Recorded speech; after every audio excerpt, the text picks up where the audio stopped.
For the last month, we've been telling you about the 14,000 kids living in foster care in Arizona. A big worry is what happens when those kids are no longer kids and they age out of the system. Tonight, we're looking into one effort to make sure they find the right path. So everything was brand new when I moved in. In her young life, it has been a long time since Nicole Dykeman had a place she could truly call home.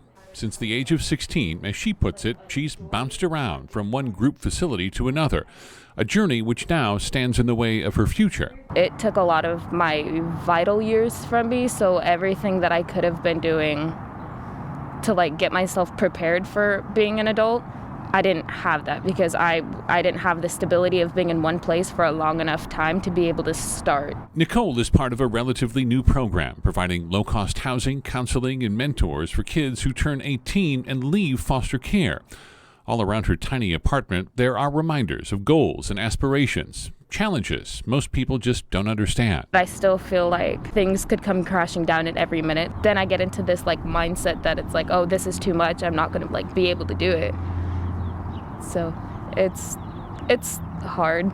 So it's definitely something that I'm glad I'm in a place that I can work on it. Welcome to Culver Campus. The program is an effort from Arizona's Children Association and Foster 360. Young people spend 2 years here living with others who share their experiences, trying to change that mindset. What we perceive as positive events are not necessarily perceived the same way by someone who was traumatized. Their brains are normalized to the negative patterns that were created over and over and repeated. We want to give it enough time for them to recreate positive patterns. The need for this kind of support is crucial, and there's a need for a lot more of it. There are about 900 kids who age out of the foster care system in Arizona every year. Half of those kids, half of them, wind up homeless. About a third of those kids wind up as victims of sex trafficking.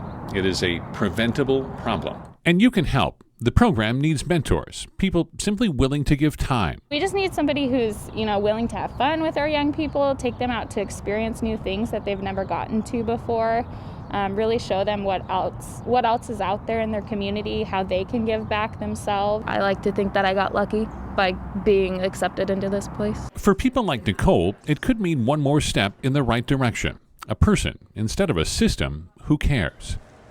And if you want to get involved, we've included a link for you with information. Just click on this story on abc15.com.